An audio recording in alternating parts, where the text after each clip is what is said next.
En esta ocasión me he concentrado porque me puse a pensar, ¿no? Que hablamos, hemos visto casi todos estos textos referentes a la resurrección. Y después de orar un rato me detuve en un texto que llamó mi atención. Y es precisamente la Gran Comisión. Y voy a leerlo porque quiero comentar un poco en esta mañana acerca de el poder que se desarrolla en la iglesia, en el pueblo de Dios, cuando realiza la Gran Comisión. Es decir, la comisión que el Señor Jesús nos encargó poco antes de partir de este mundo, después de haber resucitado. Pero los 11 discípulos se fueron a Galilea, al monte donde Jesús les había ordenado, y cuando le vieron, le adoraron, pero algunos dudaban. Y Jesús se acercó y les habló diciendo: Toda potestad me es dada en el cielo y en la tierra.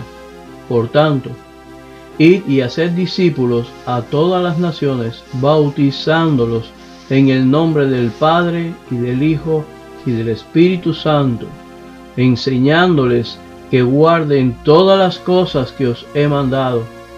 Y he aquí, yo estoy con vosotros todos los días hasta el fin del mundo. Amén.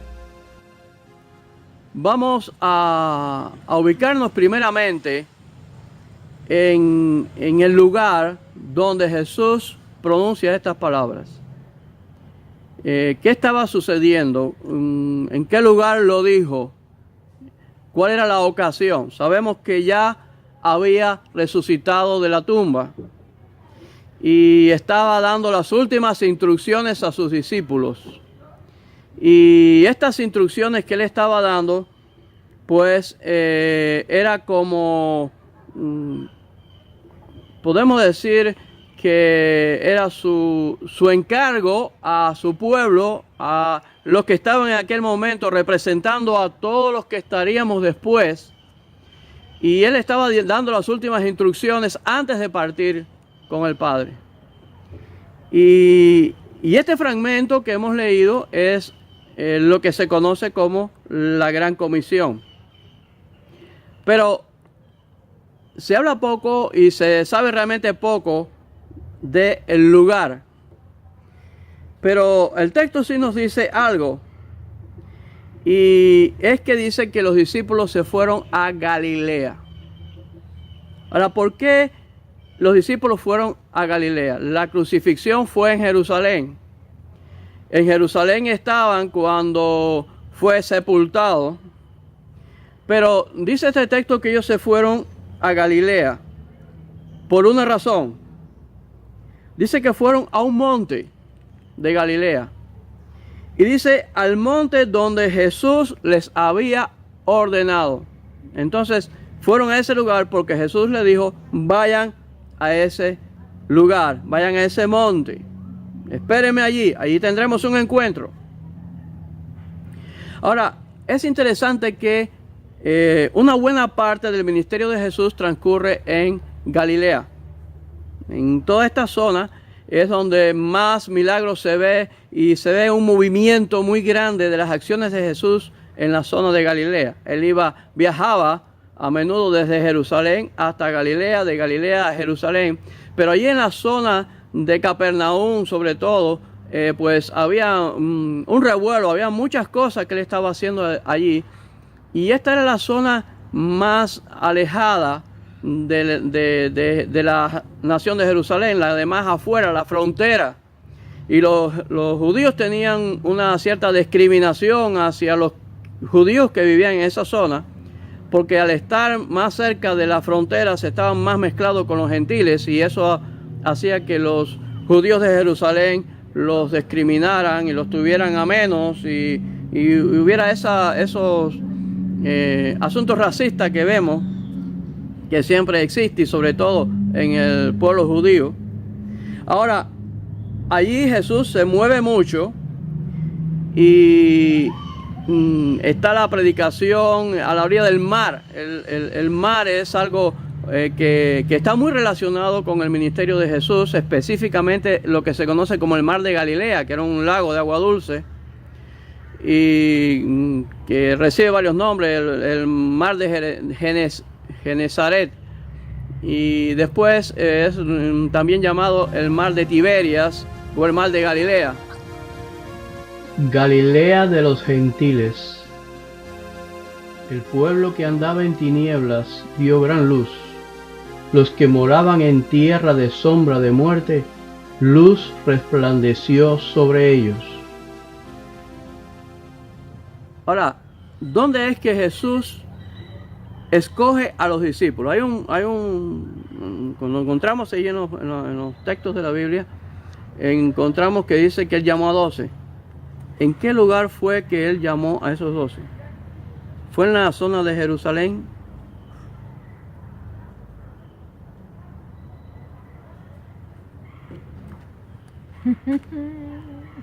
¿Qué era Pedro?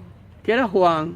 Pescadores. Pescadores. Si estaban pescando En el mar. en el mar de Galilea. Que ellos eran galileos. Ahí es donde él los llama, en la zona de Galilea. ¿Y todos ellos eran galileos entonces?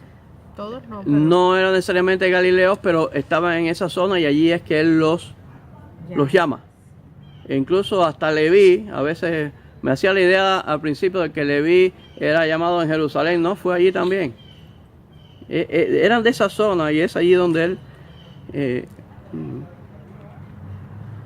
llama a su grupo, ¿no? Llama a los 12. Ahora, ¿dónde sucede la transfiguración? El monte de la transfiguración, ¿en qué lugar está? Bueno, la Biblia no dice en qué lugar está. No sabemos exactamente el lugar, pero se ha investigado mucho y los investigadores,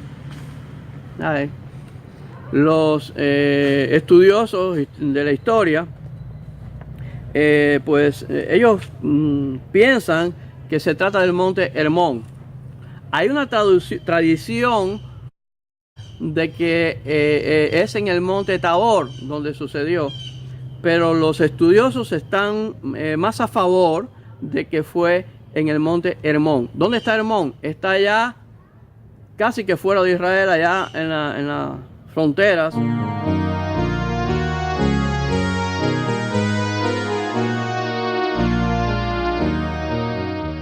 Entonces fue allí donde precisamente se les mostró el Señor de una forma tan sobrenatural a los discípulos. Ahora, ¿dónde fue el ascenso de Jesús? ¿Dónde es que Jesús asciende? ¿En qué lugar es que Él asciende? Está la ascensión de Jesús. fuera de Jerusalén. ¿En qué lugar? Vayan ¿Fuera a de Galilea. Jerusalén? Vayan a Galilea. Fue en No, Jerusalén, fue ahí. Fue en Betania, exactamente, la ciudad de Lázaro. Vayan a Fue en Betania, en el Monte de los Olivos, más específicamente. Es allí donde es la ascensión. Quiere decir que ellos, los sucesos están en Jerusalén y él los llama. Hay un texto donde Jesús les dice a ellos que vayan a Betania, ¿no? Es decir, los saca allí de Jerusalén, vayan a Betania porque allí iba a ser la ascensión. ¿Dónde es que estaba Pedro cuando Jesús le ala las orejas? Aquello de apacienta a mis corderos, ¿no? ¿Dónde estaba? ¿Qué estaba haciendo? En el mar también pescaba. Estaban también en el mar. Entonces, este suceso también es en el mar de Galilea. En Galilea, ¿no? Entonces vemos como muchos de estos sucesos son allí en el mar de Galilea. Ahora, ¿dónde Jesús les entrega a ellos la gran comisión? ¿En qué lugar? No lo dice la Escritura. Solamente, por ejemplo, Mateo recoge lo siguiente. Dice, y cuando hubieron cantado el himno, salieron al monte de los olivos. Entonces Jesús les dijo: todos vosotros os escandalizaréis de mí esta noche, porque escrito está: heriré al pastor y las ovejas del rebaño serán dispersadas. Pero después que haya resucitado, iré delante de vosotros a Galilea. Entonces, aquí se ve una orientación de que al menos le dice que vaya a Galilea. Ahora, ¿en qué monte? Bueno, algunos dicen que fue en Galilea, fue en el monte Tabor. La Biblia no lo dice. Otros opinan que lo más probable es que sea el monte donde él dio el sermón del monte. Y ese es un monte que probablemente está cerca de el mar. Y por eso piensan que fue cerca del mar también. Pero no podemos ubicar exactamente ni siquiera el lugar donde fue el sermón del monte. Algunos opinan que el sermón del monte lo repitió en diferentes lugares. Pero la idea que se nos da aquí es de que él reunió a los discípulos en un lugar de Galilea, cerca del mar, para darle estas instrucciones. Mientras que la resurrección y la ascensión fueron allá en Jerusalén, él está moviéndose y los lleva a Galilea para darles estas instrucciones. ¿Por qué razón? No lo sabemos. Tal vez los judíos hubieran impedido esto, tal vez no quería que esta revelación los judíos, los incrédulos, los fariseos pudieran verla. No sabemos, pero es precisamente allí en Galilea, en un lugar cercano y posiblemente en un monte, donde él le entrega a los discípulos la gran comisión, la gran tarea Fue algo íntimo con que tenía que hacer. Pero ahora lo otro importante que nos interesa saber es quiénes eran los que estaban. Porque el texto no nos dice mucho, solamente que los discípulos fueron. Pero estaban los 11 discípulos solos. Dice el texto que algunos dudaban. Ahora, nosotros tenemos el caso de Tomás, tenemos el caso de aquellos dos que iban a Emaús, tenemos el caso de Pedro, que ya se había decepcionado y se fue a pescar. Es decir, que en general todos los 11 dudaban, los 11 no creyeron, pero posiblemente para esta ocasión ya tenían evidencias de la resurrección. Ya ellos estaban convencidos, habían tenido otro tipo de encuentros anteriormente con el Señor. No es muy probable entonces de que esta frase, algunos dudaban, fuera alguno de los 11. Es decir, que esto puede implicar que había más personas, que los discípulos no eran los 11, sino que Jesús se reunió en un monte, como lo acostumbraba a hacer cuando el sermón del monte famoso, ¿no? El sermón de las bienaventuranzas, y desde allí les da las últimas instrucciones a un grupo que pudiera ser numeroso. Y algunos de los estudiosos, criterios de los que han estudiado detalladamente esto, opinan que esta es la ocasión donde se reúnen 500 personas. Es decir, ustedes saben que allí en 1 Corintios capítulo 15 dice Pablo, porque primeramente os he enseñado lo mismo que recibí, lo que asimismo recibí, que Cristo murió por nuestros pecados conforme a las Escrituras, y que fue sepultado, y que resucitó al tercer día conforme a las Escrituras, y que apareció a Cefas y después a los 12. Después apareció a más de 500 hermanos a la vez, de los cuales muchos viven aún y otros ya duermen. Después apareció a Jacobo, después a todos los apóstoles, y al último de todos, como un abortivo, me apareció a mí. Hay una idea muy bonita en ver esta ocasión de esta manera. El Señor Jesús, que andaba polvoriento en aquellos caminos bajo el sol, con sus discípulos detrás y un montón de enemigos y haciendo sanidades, y de pronto llegaba a un monte y se ponía en un lugar alto y hablaba, y todos estaban allí oyendo, y luego seguía, y en otra ocasión pues estaba en un valle, en un lugar, y volvía a hablar, y así daba sus discursos, iba enseñando, instruyendo, iba a la sinagoga. Ahora este señor que parecía uno más de nosotros, se muestra a dar su último sermón delante de una multitud de 500 personas, pero de una forma completamente especial, completamente diferente.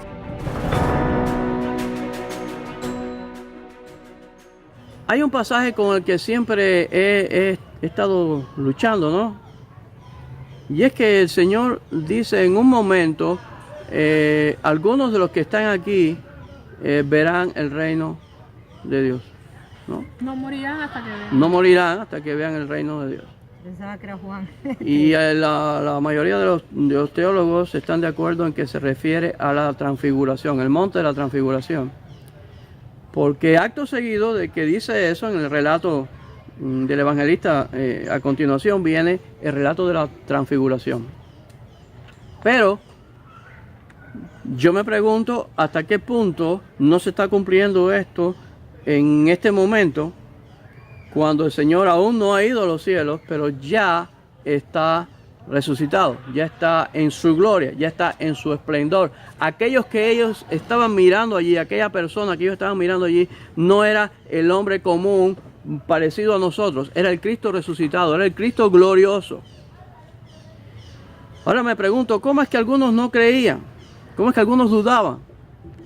Bueno, es que es la naturaleza de nosotros dudar, e incluso la naturaleza de la fe nuestra es la duda. Estaban viendo algo especial, algo glorioso, algo diferente, algo distinto, pero lo estaban viendo a cierta distancia, y quizá alguno decía, bueno, hay un engaño aquí, hay una representación, esto es una trampa, esto no es cierto. Nosotros vemos como en casi todas las cosas que en internet lo vemos mucho, ¿no? Que alguien sale diciendo algo, que si una cura, que si una sanidad, entonces hay algunos que lo creen y otros que lo ponen en duda. Y a veces hay mucha evidencia de algo, pero siempre hay quien dice, no, eso no sirve, eso no es. Y esto es parte de nuestra naturaleza, ¿no? El dudar, y a veces creemos y le ponemos el corazón y ya nos ilusionamos con algo que en realidad no es.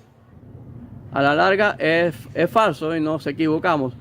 Y a veces pues cometemos el error de dudar de aquello que es cierto, de aquello que es la verdad. Pero hay una tendencia en nosotros a dudar de la verdad. Y digo esto porque hay una tendencia en nosotros a dudar de Dios, a dudar de la palabra que Él nos ha dado, a dudar de lo que Él nos ha dicho. ¿Y cuánto nos quita esto? ¿Cuánto nos afecta? Jesús se quejó con los discípulos diciéndole que les decía, incrédulos, ¿hasta cuándo voy a tener que estar con ustedes? Generación incrédula, ¿hasta cuándo voy a tener que estar con ustedes? Y es increíble cómo somos dados a creer a veces cualquier invento que alguien hace, cualquier cosa que alguien dice, cualquier filosofía, cualquier, no sé, alguien viene con un cuento, lo arma bien armado y la gente lo cree con una facilidad increíble, algo que te das cuenta que es una fantasía. Y lo creen y lo siguen. Se levanta uno diciendo que Él es el Cristo, se pone una barba, se parece al Cristo y las multitudes van detrás de Él.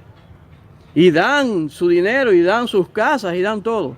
Sin embargo, cuando predicamos la verdad, cuando predicamos el Evangelio, hay una duda muy grande e incredulidad muy grande.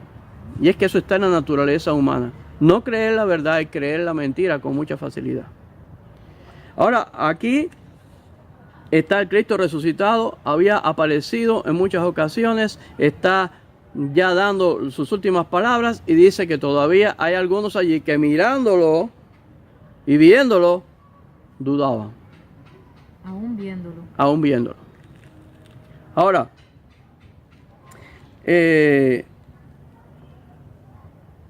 dice el texto algo interesante, y cuando le vieron, lo adoraron.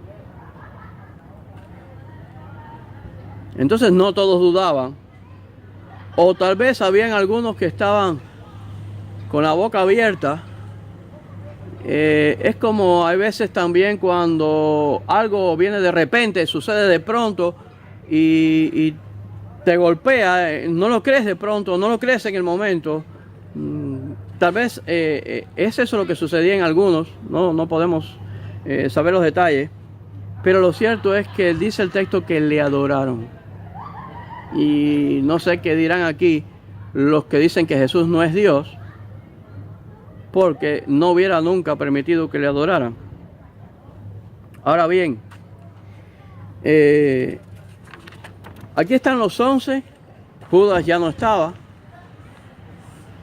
y esta multitud escuchando las instrucciones de Jesús. Vamos a ver entonces las instrucciones que Jesús les da. Él dice aquí, y vamos a comenzar con una frase, por tanto, él dice, toda potestad me es dada en el cielo y en la tierra. Por tanto, es decir, que la orden que él va a dar, la instrucción que él va a dar, se debe a que él ha recibido ahora el poder. ¿Por qué ha recibido el poder? Bueno, él es Dios, él es todopoderoso, pero él vino a conquistar su reino, humillándose, y vino a morir en la cruz para rescatar lo que se había perdido, su pueblo. Ya mediante la obra de la cruz y la resurrección, él había comprado a su pueblo, había comprado a los suyos, había pagado el precio del rescate por el pecado. Él había vencido a Satanás, había derrotado las huestes del mal y había vencido aún la muerte. Porque la resurrección significa que la muerte no pudo contenerle, no pudo soportarle. Fue más poderoso aún que la muerte. Y esta victoria sobre la muerte le lleva triunfante. Y es ahí donde aparece esta imagen del Salmo, esta profecía del Salmo, que el Padre dice, tú eres mi hijo, yo te he engendrado hoy. Y esto se aplica a Jesús bajo el simbolismo de lo que se hacía con los reyes, ¿no? Cuando el rey era nombrado rey, se decía que era nombrado hijo de Dios. Entonces lo que se está diciendo con esto es, el Padre está diciendo, yo te reconozco como que tú me has dejado satisfecho, tú has hecho la obra que yo te encomendé, tú como hijo amado has cumplido y ahora tienes el derecho de reinar sobre tu pueblo porque lo has conquistado, lo has comprado y has vencido a los enemigos. En el libro de los Hechos vemos que el apóstol aplica este lenguaje, lo aplica a la resurrección de Jesús. Varones hermanos, hijos del linaje de Abraham, y los que entre vosotros teméis a Dios, a vosotros es enviada la palabra de esta salvación. Porque los habitantes de Jerusalén y sus gobernantes, no conociendo a Jesús ni las palabras de los profetas que se leen todos los días de reposo, las cumplieron al condenarle. Y sin hallar en él causa digna de muerte, pidieron a Pilato que se le matase. Y habiendo cumplido todas las cosas que de él estaban escritas, quitándolo del madero, lo pusieron en el sepulcro. Quitándolo del madero, lo pusieron en el sepulcro. Es decir, que la muerte de Jesús estaba programada por el Padre, estaba programada por Jesús mismo, estaba programada por el Espíritu Santo para hacer la obra del rescate de su pueblo. Y todo lo que ellos ejecutaron allí estaba ya profetizado y estaba determinado por Dios que iba a suceder. Ellos nada más estaban ejecutando aquello que estaba predeterminado por Dios que sucediera para que se realizara nuestra salvación. Y dice aquí que lo pusieron en el sepulcro, mas Dios le levantó de los muertos. Y él se apareció durante muchos días a los que habían subido juntamente con él de Galilea a Jerusalén, los cuales ahora son sus testigos ante el pueblo. Él les está diciendo, miren, señores, hay una multitud de testigos que han visto al Cristo resucitado. Y ahora todos están diciéndolo y dando testimonio. Nadie puede parar eso, nadie los puede callar, porque es la experiencia, lo han visto. Y dice, y nosotros también os anunciamos el evangelio de aquella promesa hecha a nuestros padres, la cual Dios ha cumplido a los hijos de ellos, a nosotros, resucitando a Jesús, como está escrito también en el Salmo 2, mi hijo eres tú, yo te he engendrado hoy. Es decir, que esta frase estaba anunciando la gloria de Jesús al resucitar y al vencer la muerte.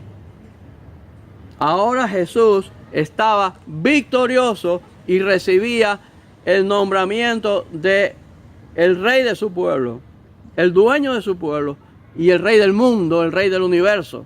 Y él dice, toda potestad me es dada, todo el poder me es dado. Como él triunfó, como él venció en la cruz, como él resucitó y venció la muerte, venció las fuerzas del mal y todos sus ejércitos, todo el poder le es entregado. El Padre le recompensa. Tú eres ahora el rey, tienes todo el dominio, todo el control, el trono es tuyo. Todo el poder del universo me es entregado. Y ese es el argumento o la razón que él da para entregarnos esta tarea. No se le entregó a ellos solamente, nos las entregó a cada uno de nosotros. Cosa más linda, muchacho. Toda potestad, todo poder me es dado. Por tanto, hagan lo que yo voy a decirles. Id y haced discípulos a todas las naciones. ¿Qué relación existe entre el hecho de que Jesús diga todo el poder me es dado y eso sea el argumento o la base para dar la orden de vayan y hagan discípulos? Es claro, el demonio se va a oponer, los poderes del mal se van a oponer, fuerzas sobrenaturales se van a oponer, las tinieblas van a luchar contra la luz. Y nosotros somos simples seres humanos débiles que no podemos nada contra las fuerzas del mal. Pero hay una razón para hacer la tarea. Y es que Él es el Rey y Él tiene todo el poder. Entonces el Evangelio, nosotros no debemos decir, no es tiempo de predicar, no es tiempo de hablar, los corazones están endurecidos. Tenemos que llevar el Evangelio a toda criatura, porque el poder nos ha sido dado. El poder está. Y esa obra de salvación no se detiene. A veces no la vemos, a veces no entendemos cómo funciona, a veces cuando creemos que estamos avanzando no lo estamos. Yo recuerdo cuando vi aquella iglesia que se construyó allá, tan grande, con tanto lujo, y se llenó y el pueblo entero oyó el Evangelio. Y después vi cómo se vació y cómo se llenó de corrupción. y como todo aquello se deshizo. Entonces a veces pensamos, está creciendo la obra, la iglesia está creciendo y de pronto se desvanece. No sabemos cómo sucede, ni por qué sucede, pero Dios hace las cosas diferentes a nosotros. Sin embargo, Él nos ha dicho, todo el poder me es dado, hagan lo que yo les digo, vayan y prediquen. Nada los podrá detener, ni las tinieblas, ni el diablo, porque Él venció al diablo, Él venció las tinieblas, todo el poder le es dado, Él ha vencido la muerte y nada nos puede parar, nada nos puede detener. Solamente hay que obedecer. Ahora dice, vayan y hagan discípulos. Y esa palabra es muy interesante porque hacer discípulo significa llevar a la gente a que obedezca. Porque un discípulo es alguien que pone en práctica lo que se le enseña. Un discípulo es alguien que se entrena para hacer una tarea. Entonces lo que Dios nos manda a hacer no es, me encontré a uno en la esquina, yo le hablé a Jesucristo, ya dejé el mensaje y yo me fui y entiéndetelas como pueda. Ya yo cumplí la tarea, ya yo di el mensaje, ya yo prediqué. Hay otro texto donde encontramos la gran comisión de una forma diferente.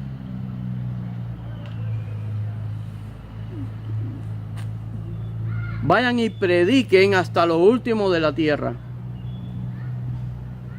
Pero el énfasis está en el alcance. Lleven este mensaje hasta lo último de la tierra.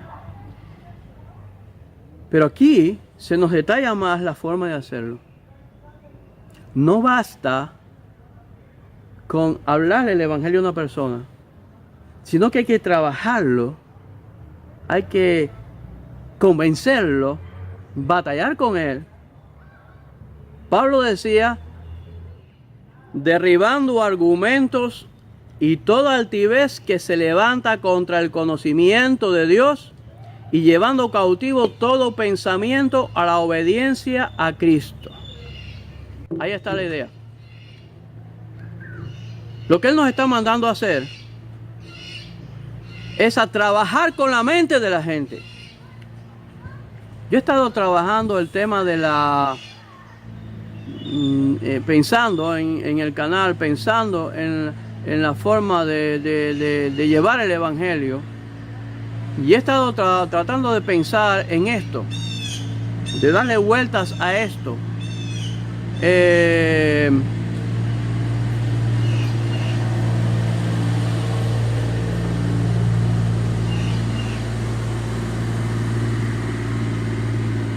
He estado pensando cómo llevar el canal de tal forma que confrontemos a las personas con sus problemas, con su ideología. Cómo derribar la ideología. Estamos viendo constantemente las ideas de la nueva era. Estamos viendo el pensamiento, incluso dentro de los cristianos, dentro del mundo cristiano, el pensamiento de la nueva era. El pensamiento de las antiguas religiones de la India y de la China, las antiguas religiones asiáticas, que si el mundo es la creación, que si la adoración a los animales, que si toda una serie de cosas que a veces hasta se visten de Biblia y no son de la Biblia. ¿Cómo mostrarle a la gente que están equivocados? ¿Cómo mostrarles su error? ¿Cómo hacerles ver las cosas de una manera diferente? Ahí es donde está la clave. Derribando toda altivez, llevando todo pensamiento cautivo a Cristo. ¿Cómo? Es algo muy difícil, porque las estructuras, las murallas que el diablo tiene puestas en la mente de las personas son muy fuertes, son fortalezas, dice Pablo. Son muros muy altos. Y es necesario derribarlos, es necesario hacer que las personas vean su error. Este es un trabajo que se nos está encomendando aquí en la Gran Comisión. No es tan sencillo como ven y haz una oración de fe, entrégale a Cristo tu corazón.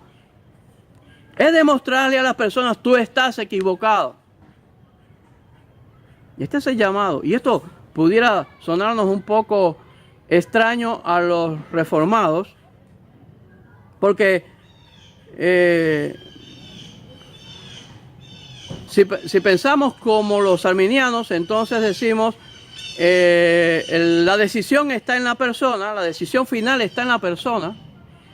Es la persona quien decide si se convierte o no, y yo tengo que manipularla y manejar sus emociones y tratar con ella para que acepte y haga la oración de fe. Pero los reformados tendemos a pensar, Dios es quien salva, lo único que yo tengo es que dar la palabra de Dios, dar el mensaje y basta. La palabra hace su trabajo. El Espíritu Santo es quien toca los corazones. Pero lo que Jesús está encargando aquí es vaya y hagan discípulos. Y eso significa convencer a la persona, trabajar con la persona para que la persona tome una actitud en la vida.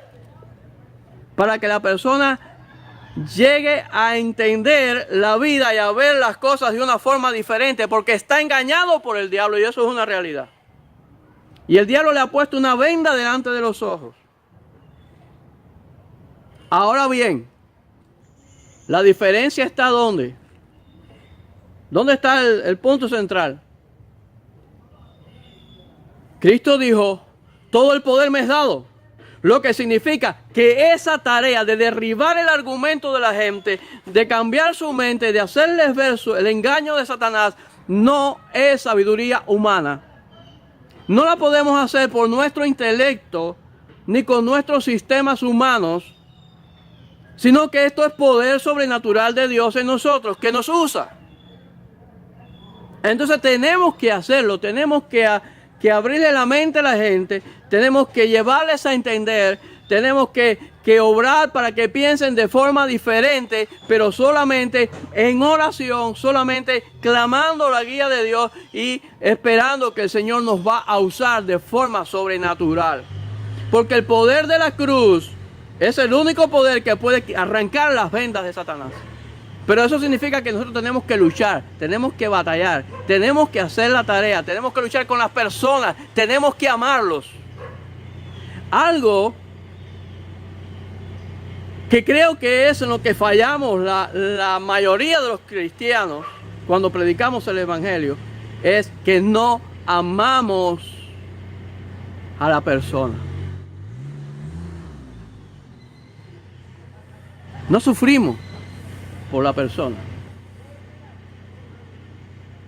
Y si cuando nosotros le hablamos a alguien el Evangelio, estamos preocupados por darles la palabra, pero no estamos preocupados por su necesidad, por su mundo, por su dolor, no les estamos amando. Nosotros sabemos que la necesidad que tienen, la necesidad suprema de todas, ¿cuál es? Cristo. Sabemos que el Evangelio es la necesidad fundamental y ahí vamos, pero hay una cantidad de necesidades en la persona. Hay sufrimientos, hay problemas, hay angustia. Tienen que interesarnos, porque por ahí es que podemos entrar. Tiene que importarnos la persona. Tenemos que ver la condición en que está y no pensar que es imposible sacarlo de ahí. Porque a veces nos sucede, y eso sucede mucho, que le hablas y te das cuenta, están sordos. No entienden, no les llega, no comprenden de ninguna tapia. Es cierto, el diablo se las tiene puestas. Pero Cristo dijo, vayan y hagan discípulos porque todo el poder me es dado para que ustedes lo hagan. Entonces, insistan. No digan, ese cabezón, ese no le entra, ese no tiene remedio. Oremos, clamemos y busquemos del Señor sabiduría. Y sobre todo hablemos con palabra de Dios.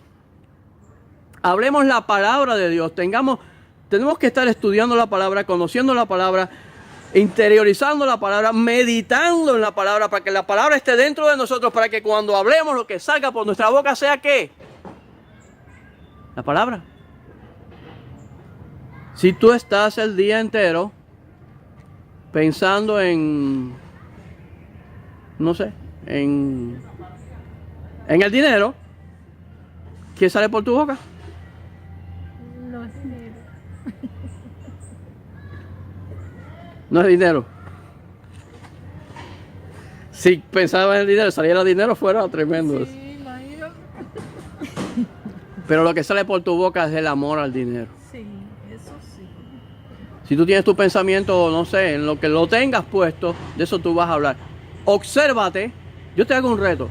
Obsérvate, ponte a anotar, si quieres, puedes hasta anotarlo, durante el día, en qué pasas más tiempo. Yo recuerdo un ejercicio que se nos hizo una vez en el seminario, y era una semana entera estar anotando lo que hacías durante todo el tiempo. Es decir, pasé 15 minutos haciendo esto, pasé media hora haciendo esto, pasé este tiempo y este tiempo y este tiempo. ¿En qué pasas el tiempo? Y cuando tú veas en qué tú pasas más cantidad de tiempo, eso es lo que está en tu corazón. Y no me estoy refiriendo al tiempo que te tengas que pasar trabajando porque estás trabajando, sino al tiempo que estás pensando, en qué estás pensando. Porque aún tú puedes estar trabajando, pero estás pensando en qué. ¿En qué está tu corazón? Si está en la palabra de Dios, si estamos meditando la palabra, saboreando la palabra, interiorizando la palabra, entonces va a haber poder, porque cuando le hablemos a las personas, sale la palabra. Y cuando salga la palabra, ¿sabes qué va a suceder? Va a haber rechazo. Cuando salga la palabra va a haber rechazo. Porque el ser humano rechaza por naturaleza la palabra. Pero no importa. Porque la palabra va con poder. Va como una lanza. Y aunque haya rechazo, es capaz de traspasar el muro, romper la altivez humana, el orgullo humano y penetrar el corazón. No lo hace siempre, lo hace cuando Él quiere, con quienes Él quiere, pero lo hace. Y nosotros no debemos cesar de entregar el Evangelio con poder. Debe estar siempre en nuestra mente la oportunidad para hablarle a las personas y hacerlos discípulos.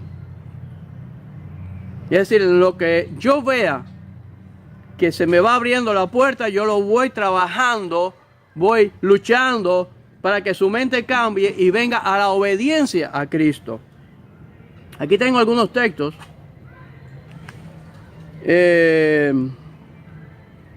Hechos capítulo 5 versículos 32. Y nosotros somos testigos suyos de estas cosas, y también el Espíritu Santo, el cual ha dado Dios a los que le obedecen. Entonces el Evangelio se entiende como el llamado a las personas a obedecer a Cristo, a obedecer a su llamado. Romanos capítulo 1 versículo 5. Y por quien recibimos la gracia y el apostolado para la obediencia a la fe en todas las naciones por amor de su nombre.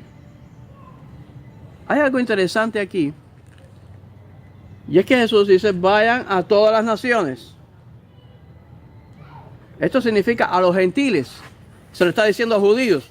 Y ustedes saben el prejuicio que tenían los judíos, el racismo que tenían los judíos. Era para ellos nada más, el evangelio es de ellos nada más. Dios es el Dios de ellos nada más, los demás no cuentan. Y a los judíos Jesús les está ordenando, vayan a las naciones, vayan a los gentiles, vayan a los no judíos. Y Pablo dice, yo fui encomendado, es lo que está diciendo aquí. La gracia, dice, de quien por quien recibimos la gracia y el apostolado para la obediencia a la fe. Entonces es interesante que se utiliza el término obediencia, porque no es un discípulo hasta que no obedece. En otras palabras, hasta que se lo toma en serio. Más adelante dice en Romanos 15 y 18,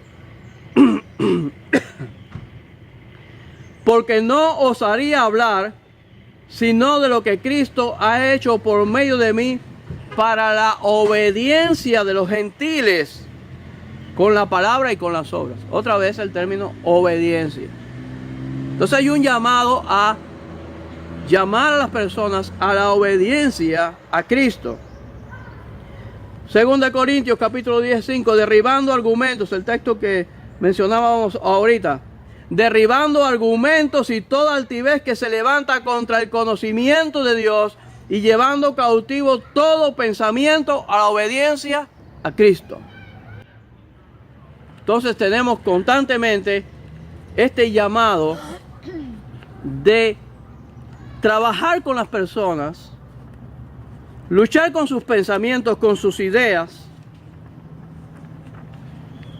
Creo que necesitamos estar preparados en lo que piensa la gente, en cómo piensa el mundo, en cuáles son sus ideas, para nosotros poder entender cómo piensan y partiendo de ahí, llevarles cautivos al conocimiento de Cristo. Entonces ese es el primer paso. Y ese paso de obediencia debe concluir lógicamente en el bautismo. Para esto es necesaria la iglesia. El bautismo es el compromiso que la persona hace en serio. Entonces, ¿qué es la obediencia? Tomarse a Cristo en serio. Tomar lo que dice la Biblia en serio. Que nosotros vemos que la persona ha tomado en serio el Evangelio. Ha tomado en serio la obra de la cruz. Ha tomado en serio lo de la vida eterna y el más allá. La resurrección de Cristo. Y entonces le bautizamos. Pero hay algo interesante en lo que Jesús dijo. Porque esta palabra bautizar significa introducir, injertar. Y cuando Él dice bautizándolos en el nombre del Padre, del Hijo y del Espíritu Santo, significa introduciéndolos, metiéndolos dentro. Vayan, hagan discípulos y métalos dentro del Padre, del Hijo, del nombre del Padre, del Hijo y del Espíritu Santo. La palabra en significa precisamente eso.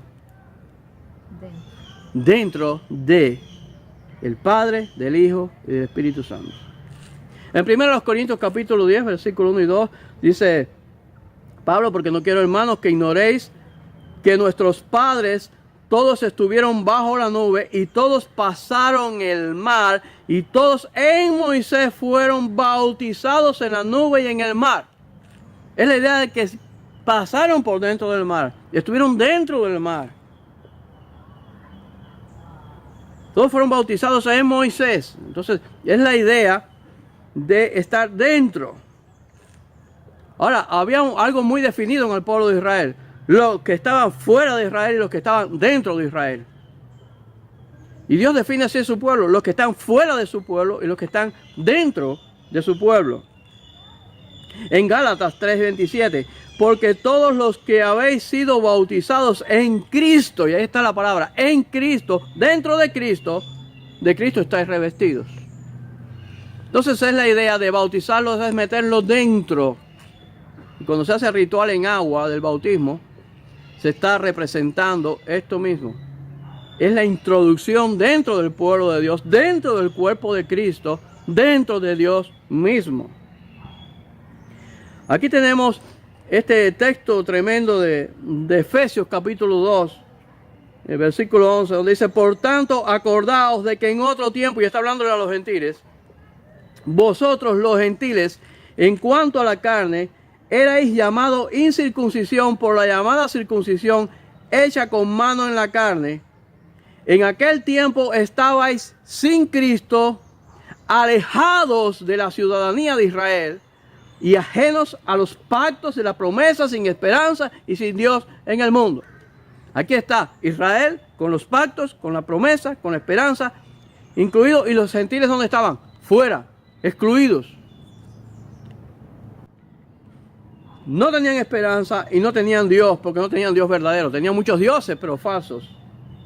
Pero ahora en Cristo Jesús, vosotros que en otro tiempo estabais lejos, habéis sido hechos cercanos por la sangre de Cristo, porque Él es nuestra paz, que de ambos pueblos hizo uno, derribando la pared intermedia de separación, aboliendo en su carne las enemistades, la ley de los mandamientos expresados en ordenanzas, para crear en sí mismo de los dos un solo y nuevo hombre, haciendo la paz.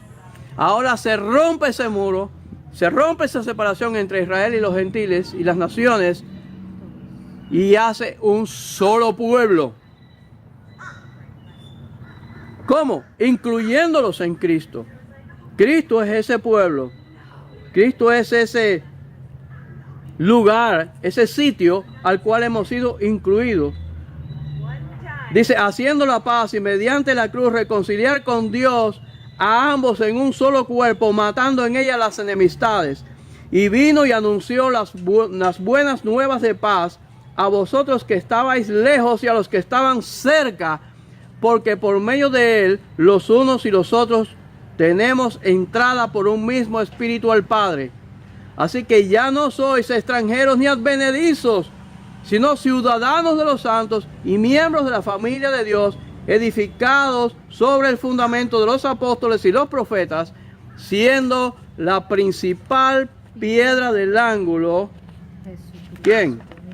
Jesucristo. Jesucristo mismo, en quien todo el edificio bien coordinado va creciendo para ser un templo santo en el Señor, en quien vosotros también sois juntamente edificados para morada de Dios en el Espíritu.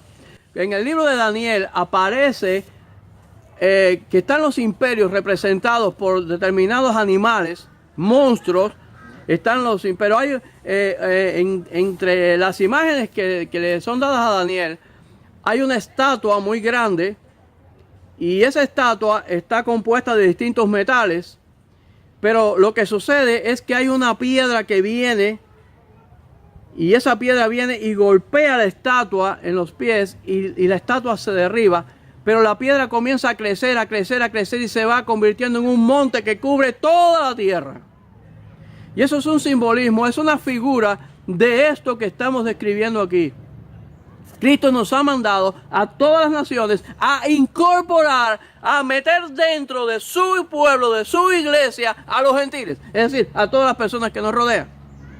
Y esto tiene que ir a todas las naciones, tiene que ir por todo el mundo.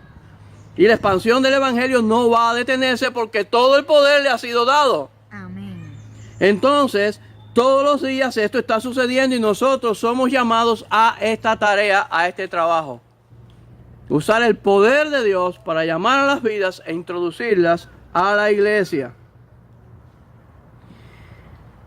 En Romanos capítulo 11, 17 y 18 dice, pues si algunas ramas fueron desgajadas y tú siendo olivo silvestre has sido injertado en lugar de ellas y has sido hecho participante de la raíz y de la rica savia del olivo, no te jactes contra las ramas, y si te jactas sabe que no sustentas tú a la raíz, sino la raíz a ti. Aquí está esta ilustración de la planta, ¿no? Del árbol, del olivo en este caso, con sus cajos. Entonces, el privilegio que tenemos nosotros es el de poder, hemos sido injertados a esa planta, hemos sido injertados a ese tronco, y podemos llamar a otros para que puedan ser injertados. La palabra el bautismo tiene este sentido también, injertado. Todos los días cuando estamos llamando a las personas mediante el evangelio, usando el poder de la cruz, les estamos injertando a la iglesia, les estamos injertando al tronco, a ese árbol verdadero. Cristo dice, yo soy la vid verdadera y mi Padre el labrador.